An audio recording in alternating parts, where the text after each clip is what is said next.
अगर आपका graduation complete हो चुका है या इस साल होने वाला है और आप अपने लिए एक बहुत अच्छे करियर की तलाश में हो, तो आपको मैं बता दूं, स्टेट बैंक ऑफ इंडिया ने हाल ही में 9,000 से ज्यादा क्लरिकल पोजीशन के लिए नोटिफिकेशन डिक्लेयर किया है। उस नोटिफिकेशन की सारी डिटेल्स अगर आपको जाननी है तो आप यूट्यूब पे सर्च कर लेना, SBI clerk 2026 notification by Sachin sir. उस एक वीडियो में आपको A to Z सारी की सारी डिटेल्स मिल जाएगी। अब उस एग्जामिनेशन के लिए फॉर्म फिलअप शुरू हो चुका है, तो इस वीडियो में मैं यही बात करने वाला हूं कि फॉर्म फिलअप करते वक्त आपको कौन कौन सी प्रिकॉशंस लेनी है, क्योंकि फॉर्म फिल करते वक्त अगर आपसे कोई भी गलती हो गई तो फिर वहां पर आपको उसका बहुत बड़ा सेटबैक हो सकता है, यहां तक कि आपका सिलेक्शन कैंसिल होने तक भी चीजें पहुंच सकती है। तो फॉर्म में जो भी चीजें भरेंगे वो एकदम सही से फिलअप करनी है आपको, है ना। तो चलिए शुरू करते हैं। इस बार है ना यार, थोड़ा सा मामला पेचीदा है। ऐसे कुछ स्टेट्स है जिनमें वैकेंसीज ही नहीं है। हरियाणा, पंजाब, बिहार, आंध्र प्रदेश, केरला, झारखंड, उत्तराखंड। यूपी से बहुत कम वैकेंसीज है, इतने बड़े स्टेट के लिए उतनी कम वैकेंसीज, है ना। तो वहां पे कंपटीशन और कट ऑफ बहुत ज्यादा जाएगी। तो जो लोग इन स्टेट को पर्टिकुलरली बिलोंग करते हैं, मैं आपको थोड़ा सा सजेस्ट करूंगा कि थोड़ा रुकना, आप फॉर्म फिलअप में जल्दबाजी मत करना। आप लोगों के लिए मैं एक अलग से वीडियो बनाने वाला हूं कि खास करके इन स्टेट के लोगों को करना क्या है। तो मेरे उस वीडियो का इंतजार करना, है ना। ये आज या कल मैं वो वीडियो आपको दे दूंगा, ठीक है। तो बस ये वाले स्टेट के लोग जो है थोड़ा सा पेशेंस रखिए, है ना। आपका दुख दर्द तकलीफ पीड़ा मैं समझ सकता हूं। तो अब इस सिचुएशन में हमारे लिए क्या ज्यादा सही रहेगा वो अब हमें देखना है, ठीक है। बाकी सारे लोग ये चीज ध्यान में रखना कि ये एप्लीकेशन की विंडो 11 अगस्त से लेकर 31 अगस्त तक खुली है। तो आपको ये वीडियो देखने के बाद आप जितना जल्दी फॉर्म फिल कर सकते हो उतना जल्दी कर लेना, एक्सेप्ट दीज स्टेट्स, है ना। 31 अगस्त तक इंतजार बिल्कुल भी नहीं करना। आखिरी के 1-2 दिनों में फॉर्म फिलअप अपना रखना मत, क्योंकि हो सकता है आखिरी के कुछ दिनों में फॉर्म फिलअप को लेकर अगर सर्वर में कुछ इशू हुआ तो हमें भी प्रॉब्लम हो सकती है ना। तो बस ये चीजें ध्यान में रखना, 31 अगस्त तक रुकना नहीं है, 26-27 अगस्त के पहले पहले अपना सारा रजिस्ट्रेशन कंप्लीट करना है, ठीक है। अब यहां पर है ना, आपको फॉर्म फिलअप स्टार्ट करने से पहले कुछ डॉक्यूमेंट्स जमा करके रखना है। क्या क्या डॉक्यूमेंट्स है? Photograph, signature, left hand thumb impression, एक हैंड रिटन डिक्लेरेशन है, आपके ग्रेजुएशन और एसएससी के मार्क्स आपको अपने पास रखने हैं, है ना। और आपको फॉर्म फिल करते वक्त प्रोसीजर के दरमियान आपकी अपनी फोटो खींचनी है। तो वो कैसे करना, क्या करना, सारा मैं स्टेप बाय स्टेप दिखा दूंगा, ठीक है। सबसे पहले हम बात करते हैं कि हमें कौन कौन सी चीजें जमा करनी है, वो चीजें हमारे पास आ जाए फिर हम एक्चुअल फॉर्म फिलअप स्टार्ट करेंगे। फोटोग्राफ, आपके पास अपनी खुद की रिसेंट फोटो होनी चाहिए, है ना। अब वो फोटो कुछ डिजायर्ड डायमेंशंस में चाहिए। फोटो का साइज 4.5 सेंटीमीटर बाय 3.5 सेंटीमीटर होना चाहिए। आपके फोटो के जो डायमेंशंस है वो 200 बाय 230 पिक्सल्स होने चाहिए और आपकी फोटो की साइज 20 KB से 50 KB के बीच में होनी चाहिए। सबसे बड़ी दिक्कत यही आती है। हमारे पास जो भी फोटो है, या तो हम ये सारी की सारी चीजें लेके जेरोक्स वाले भैया के पास पहुंचे और जेरोक्स वाले भैया को बोल दे, भैया ये मेरा फोटो है, मुझे इस फॉर्मेट में कन्वर्ट करा के दे देना। हाँ, 50-100 रुपया भैया ले लेगा और सारी चीजें फोटो सिग्नेचर आपको कन्वर्ट करके दे देगा। हाँ, 50-100 रुपए वो ले लेगा। अब आपको ये नहीं करना है तो इस वीडियो में आगे मैं आपको बता दूंगा कि आप अपनी फोटो इस डायमेंशन में कैसे ला सकते हो, है ना। अगर आपके पास फोटो स्कैन करने के लिए स्कैनर भी नहीं है तो आप अपने फोन से फोटो खींच के इसमें अपलोड कर सकते हो। दिक्कत ये आती है, फोन से जो हम फोटो खींचते हैं उसकी साइज ये नहीं होती, है ना, वो साइज MB में होती है। तो उस साइज को बिना फोटो की क्वालिटी खराब किए यहां पे कैसे कन्वर्ट करना है, यहां पे कैसे लाना है, ये भी मैं आपको बताने वाला हूं, ठीक है। कि इस साइज में हम कैसे ला सकते हैं ये भी मैं आपको बताऊंगा। एक वेबसाइट की मदद से हम इस साइज में सारी चीजें कन्वर्ट कर सकते हैं, ठीक। तो फोटो के लिए ये है, आपको सिग्नेचर प्लेन व्हाइट पेपर पे करनी है और कंपलसरी ब्लैक इंक में होनी चाहिए, है ना। देखो हर बार है ना, मुझे आगे चलकर स्टूडेंट बोलते हैं कि सर मैंने तो ब्लू इंक में कर दी, मैंने ऐसा कर दिया, मैंने वैसा कर दिया। नहीं, ब्लैक इंक मैंडेटरी है, नोटिफिकेशन में लिखा हुआ है। प्लेन व्हाइट पेपर पे ब्लैक इंक में आपको साइन करनी है। आप जो भी साइन करोगे वो कैपिटल लेटर्स में नहीं होनी चाहिए। मेरा नाम सचिन है तो मैंने ऐसे साइन कर दी, नहीं चलेगा भैया, कैपिटल लेटर में सिग्नेचर अलाउड नहीं है। ये आपको बात ध्यान में रखनी है। अब जो साइन करोगे प्लेन पेपर पर, आप अपने फोन से उसकी एक साफ सुथरी फोटो खींच लेना, है ना, और बस वो साइन वाला डायमेंशन में उसको क्रॉप कर लेना। इस साइज में तो वो आएगी नहीं, इस साइज में कैसे कन्वर्ट करना है मैं बता दूंगा आपको, नहीं तो 50-100 रुपया लेके जेरोक्स वाले भैया करा देंगे, है ना। फोटो जो सिग्नेचर करोगे उसकी साइज 10 से 20 केबी के बीच में होनी जरूरी है। 140 बाय 60 पिक्सल उसके डायमेंशंस होने चाहिए। और जो भी फोटोज हम लोग अपलोड करने वाले हैं वो या तो जेपीजी नहीं तो जेपीईजी फॉर्मेट में होने मैंडेटरी है। फोटो और सिग्नेचर हो गया, उसके बाद आपको अपना लेफ्ट हैंड थंब इंप्रेशन लेना है। अब आप अपना left hand thumb impression application में अपलोड करने के लिए प्लेन व्हाइट पेपर पर, चाहिए तो ब्लैक चाहिए तो ब्लू, ब्लैक या ब्लू किसी भी इंक से आप अपना लेफ्ट हैंड का थंब इंप्रेशन पेपर पे ले सकते हो। ब्लैक में भी चलेगा, ब्लू में भी चलेगा। थंब इंप्रेशन के लिए कोई कलर रेस्ट्रिक्शन नहीं है, सिग्नेचर के लिए कंपलसरी ब्लैक इंक है ना। तो ये थंब इंप्रेशन आप अपना प्लेन व्हाइट पेपर पे लोगे, लेफ्ट हैंड थंब इंप्रेशन, उसकी भी फोटो खींच लोगे, है ना। उसके डायमेंशंस क्या है, 3 centimetre by 3 centimetre, 240 by 240 pixel उसका होना चाहिए, और 20 से 50 केबी के बीच में उसकी साइज होनी चाहिए, है ना। तो ये थंब इंप्रेशन के लिए चीजें हैं। थंब इंप्रेशन एक बार आपने कर लिया, अब आपको चाहिए एक handwritten declaration. Handwritten declaration में एक मैसेज आपको प्लेन व्हाइट पेपर पे लिखना है। अगेन कैसे लिखना है, clearly on a white paper, black ink के साथ, काली स्याही से लिखना है, ब्लैक इंक से लिखना है। तो ब्लैक इंक से आप पेपर पर क्या करोगे, एक मैसेज लिखोगे। क्या मैसेज लिखना है, इधर लिखा है आई, इधर आएगा आपका नाम, जैसे मैंने लिखा आई सचिन भगवान आडेकर, है ना। आई, इधर आपका नाम, डेट ऑफ बर्थ, आपकी जो भी डेट ऑफ बर्थ है इधर आ जाएगी, है ना। आपका नाम, आपकी डेट ऑफ बर्थ, तो इधर आएगा आई सचिन भगवान आडेकर। डेट ऑफ बर्थ आगे ये लिखना है आपको, डेट ऑफ बर्थ, है ना। ये मैसेज एज इट इज आपको प्लेन व्हाइट पेपर पे लिखना है। मैंने इसमें डेट ऑफ बर्थ नहीं लिखा है, बट आपको ये डेट ऑफ बर्थ लिखना है। फिर से सुनना, ये डेट ऑफ बर्थ आपको लिखना है।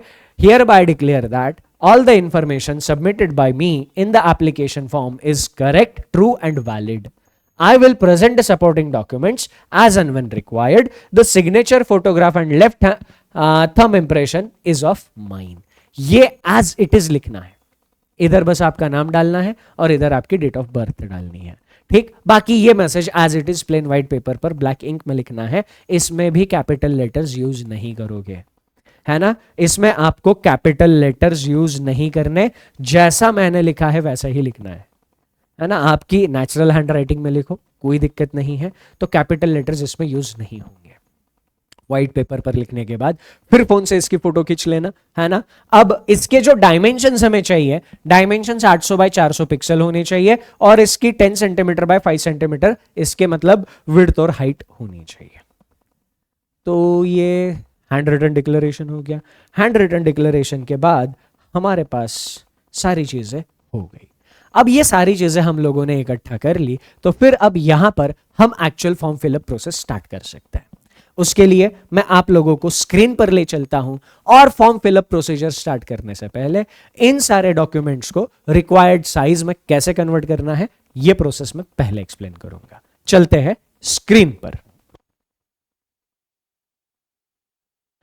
तो अब आगे प्रोसीजर स्टार्ट करने से पहले हमें सारे के सारे डॉक्यूमेंट्स उनके डिजायर्ड साइज में कन्वर्ट कर लेने हैं। उसके लिए हम इस वेबसाइट की मदद लेंगे, countingcharacters.com/image-resizer-online। ये वेबसाइट का नाम लिखने की ज़रूरत नहीं है। इस वेबसाइट की लिंक नीचे पिंड कमेंट और डिस्क्रिप्शन में मैं आपको दे दूंगा, ठीक है। फॉर्म आप अप्लाई करने के लिए जो लिंक लगनी है वो लिंक भी नीचे पिंड कमेंट में और डिस्क्रिप्शन में आपको मिल जाएगी, है ना। ये लिंक्स मैं आपको वहां पर दे दूंगा। तो हमें क्या करना है, सबसे पहले हमें जो अपना फोटो रिसाइज करना है, यहाँ पर हम क्या करेंगे, हम यहाँ पर choose an image to resize पे क्लिक करेंगे। ये करने के बाद यहाँ पर हमारे पास जो हमारी फोटो है उसको अपलोड करेंगे, है ना। मैंने मेरी फोटो अपलोड कर दी। अब हमारे पास जो डायमेंशंस है ना, वो डायमेंशंस हमें यहाँ पे एंटर करना है। इधर px लिखा है, px यानी पिक्सल। तो जो डायमेंशंस मैंने आपको बताया उसमें जो पिक्सल वाले डायमेंशन थे, जैसे फोटो के लिए 200 बाय 230 पिक्सल्स हमें चाहिए थे, तो इधर हम लोग डाल देंगे 200 और हाइट हम डाल देंगे 230 पिक्सल, और हम अब रिसाइज इमेज पे क्लिक करेंगे तो इमेज रिसाइज हो जाएगी। जैसे इमेज रिसाइज हो जाएगी, इधर हमें पूछेगा डाउनलोड रिसाइज्ड इमेज, है ना। ये लिपस्टिक की ऐड मेरे को दिखा रहा है, इसको इग्नोर करो, है ना। ये आपको भी कुछ अतरंगी ऐड दिखाएगा, इग्नोर करेंगे इसको। तो डाउनलोड इमेज पर क्लिक करेंगे। जैसे ही इमेज डाउनलोड हो जाती है, अब मेरे साथ एक दिक्कत हुई। जो फोटोग्राफ था उस फोटोग्राफ की साइज मिनिमम 20 KB और मैक्सिमम 50, यानी 20 से 50 KB के बीच में चाहिए थी। पर जो इधर मैंने फोटो कन्वर्ट कर लिया है उसकी साइज आई है मात्र 7 KB। अब ये चीज आपके साथ भी हो सकती है। अगर ये चीज आपके साथ हो गई तो आपको क्या करना है, आपको यहां पर डायमेंशंस चेंज करना है। अब 7 KB हमारी साइज आई है, मुझे साइज बढ़ानी है। अब साइज बढ़ाने के लिए मैं डायमेंशंस बढ़ा के डालूंगा। मैंने फोटो फिर से अपलोड कर दिया। फोटो अपलोड करने के बाद अब मैंने पहले 200 एंड 230 डाला था, मैं दोनों को सेम प्रोपोर्शन में इंक्रीज करूंगा। 200 की जगह मैं डाल दूंगा 400 और हाइट में 230 की जगह डाल दूंगा 460। हाइट में 230 की जगह डाल दूंगा 460। ओके, अब मैं जैसे ही रिसाइज इमेज पे क्लिक करूंगा फिर इमेज रिसाइज हो जाएगी, है ना। रिसाइज हुई इमेज मैं फिर से डाउनलोड करूंगा तो अब जाके इधर देख रहा हूं कि मेरी जो इमेज कन्वर्ट हो गई है वो 20 KB से ज्यादा साइज उसकी आई है। अगर आपका इसके बाद भी नहीं आता है तो मैंने डबल किया, आप 2.5 कर सकते हो, है ना। आप विड्थ को भी 2.5 से मल्टीप्लाई करो, हाइट को भी 2.5 से मल्टीप्लाई करो, ठीक। तो आपको अगर साइज बढ़ानी है तो आप इधर डायमेंशंस बढ़ा के डालोगे। जिस प्रोपोर्शन में विड्थ बढ़ाओगे उस प्रोपोर्शन में हाइट बढ़ाना। 1.5 टाइम्स किया, दोनों 1.5 टाइम्स करना, दोनों 2 टाइम्स करना, दोनों 2.5 टाइम्स करना, सेम प्रोपोर्शन में बढ़ाना।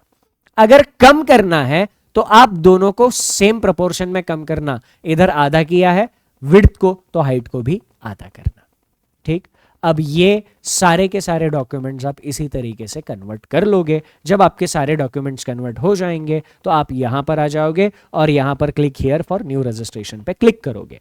अब ये लिंक भी आपको नोट डाउन करने की जरूरत नहीं है, ये डायरेक्ट लिंक में नीचे पिंड कमेंट और डिस्क्रिप्शन में आपको दे दूंगा।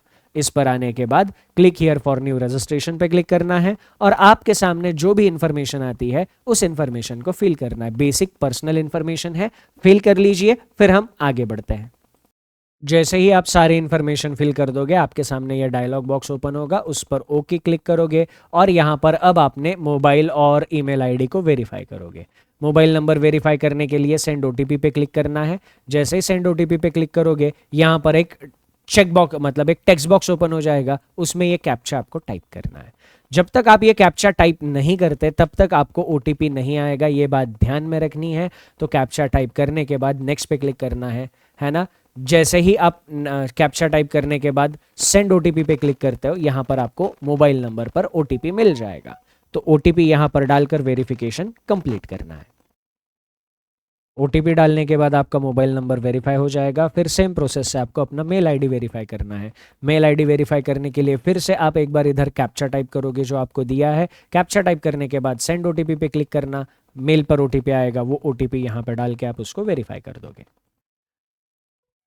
मोबाइल नंबर मेल आईडी दोनों वेरीफाई होने के बाद आप नेक्स्ट पे क्लिक करोगे और यहाँ पर आपने जो कन्वर्ट किए हुए फोटोज़ है वो अपलोड करोगे। अब यहाँ पर आपको अपलोड करना है आपका फोटोग्राफ। तो फोटोग्राफ अपलोड करने के लिए ब्राउज पे क्लिक करना, आपके सिस्टम में जो भी आपने कन्वर्ट किया हुआ फोटो है उसको अपलोड करना है। जैसे ही वो अपलोड हो जाएगा फोटो आपको यहाँ पर दिख जाएगा। Loading loading loading. जैसे ही फोटो अपलोड हो जाएगा आपको यहाँ पर अपना फोटो कैप्चर करना है। अब आप जिस सिस्टम से फॉर्म फिल कर रहे हो उस सिस्टम पर वेबकैम या ऐसी कुछ फैसिलिटी है तो आप यहाँ पर क्लिक कर सकते हो। बट अगर आपके लैपटॉप या कंप्यूटर पर वेबकैम नहीं है तो आप नीचे क्लिक हियर टू स्कैन पे क्लिक करना, एक क्यूआर कोड ओपन हो जाएगा। उस क्यूआर कोड को अपने फ़ोन के कैमरे से स्कैन कर लेना। अब वहाँ पर फ़ोन के कैमरे से स्कैन करने पर एक लिंक आ जाएगी, उस लिंक पर क्लिक करना है। आपके सामने एक विंडो ओपन हो जाएगा जिस पर लिखा हुआ होगा कैप्चर फोटो। जैसे ही मैं कैप्चर फोटो पे क्लिक करता हूँ मेरे फ़ोन का कैमरा ओपन हो जाता है। तो वहाँ पर मैं एक सेल्फी अपनी खुद की ले लूँगा और वो सेल्फी यहाँ पर मैं अपलोड कर दूँगा, है ना। तो बोलते बोलते यहाँ पर मैंने अपना फ़ोटो खींच लिया है और वो सेल्फी यहाँ पर अपलोड कर दी है। तो वो अभी यहाँ पर आपको दिखने लग जाएगी। अरे दिखना,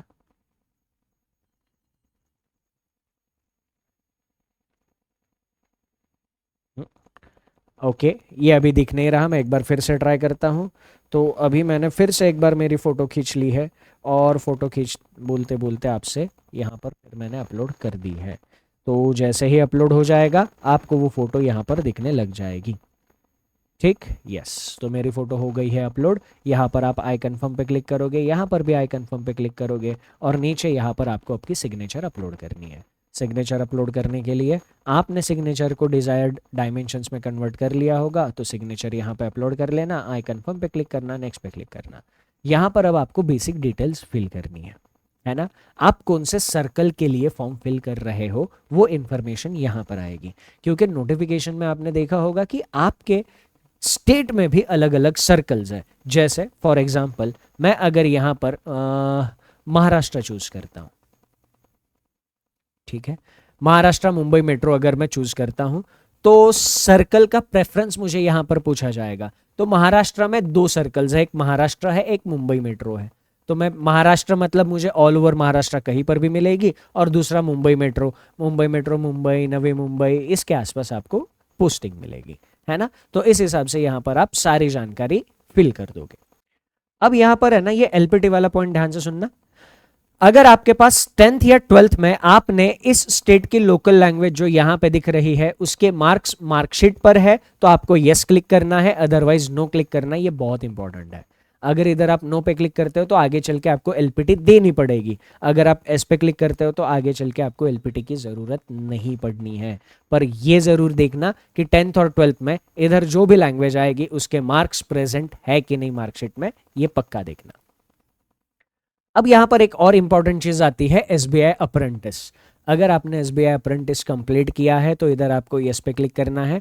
जैसे ही आप एस पे क्लिक करोगे यहाँ पर आपको सारी डिटेल्स फिल करनी है। ये सारी की सारी डिटेल एसबीआई अप्रेंटिस कंप्लीट करने के बाद आपको एक सर्टिफिकेट मिला होगा, उस सर्टिफिकेट पर आपको मिल जाएगी, है ना। एसबीआई अप्रेंटिस अगर आपने सक्सेसफुली कंप्लीट किया है, आपके पास सर्टिफिकेट है, तो मेंस एग्जामिनेशन में आपको 5 मार्क का बोनस मिलने वाला है। ये बात ध्यान में रखना।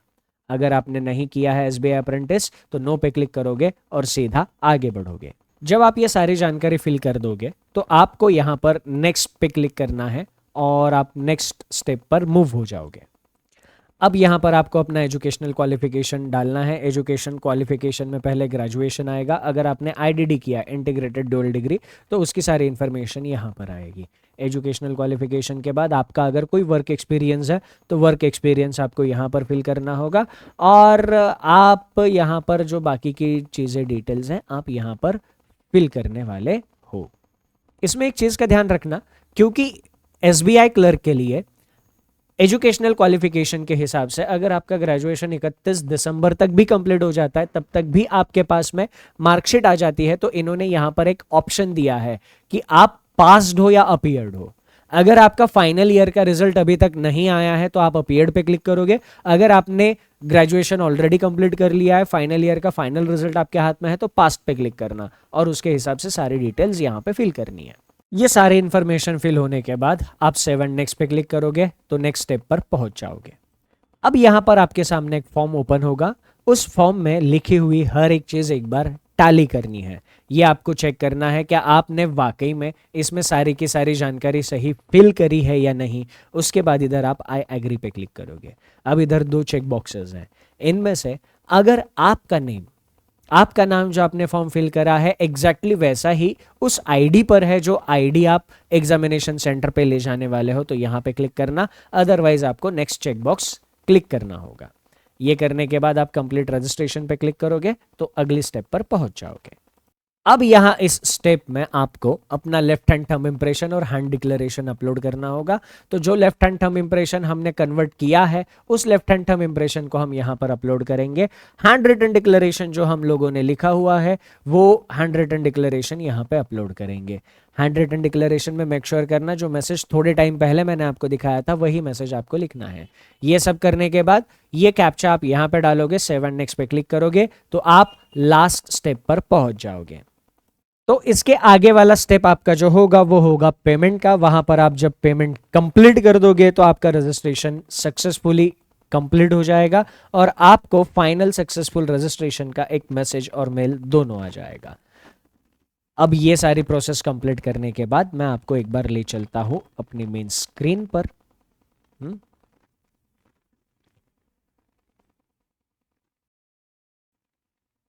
ओके तो अब हम लौट आए हैं वापस अपने मेन स्क्रीन पर। तो देखो यहाँ पर आपने अपना रजिस्ट्रेशन सक्सेसफुली कंप्लीट किया है। अब मुद्दा ये रहता है कि इसके लिए पढ़ना कैसे है। भाई साहब फॉर्म तो फिल कर दिया, अब सिलेक्शन के लिए पढ़ना तो पड़ेगा ना। तो पढ़ने के लिए मैं आपको बेस्ट एक स्ट्रैटेजी सेशन बताता हूँ, है ना। एक कंप्लीट और डिटेल्ड स्ट्रैटेजी मैंने ऑलरेडी रिकॉर्ड कर ली है, वो सेशन ऑलरेडी यूट्यूब पर प्रेजेंट है, फ्री ऑफ कॉस्ट अवेलेबल है यूट्यूब पर। ये सेशन आपको देखना है। इस सेशन में मैंने आपको यूट्यूब के बेहतरीन लेक्चर बताए हैं, वो लेक्चर जिनसे आप एकदम अच्छे से कॉन्फिडेंस के साथ तैयारी कर सकते हो। आपको यूट्यूब पे बस सर्च करना है SBI clerk selection strategy by Sachin sir. आप यूट्यूब पे सर्च करोगे आपको ये स्ट्रैटेजी सेशन मिल जाएगा। इस स्ट्रैटेजी सेशन में बताई हुई चीज है, आप अगर डिटेल में एकदम सिंसियरली रेगुलरली अप्लाई करोगे तो आपको रिजल्ट 100% मिलेगा। इसके अलावा अगर कोई दिक्कत या क्वेरी हो तो नीचे कमेंट करके बताना, मैं या मेरी टीम आपके क्वेरी का रिप्लाई करने की पूरी कोशिश करेंगे। That's it from my side in this session. Thank you, take care and सबसे important, enjoy your time. Bye bye.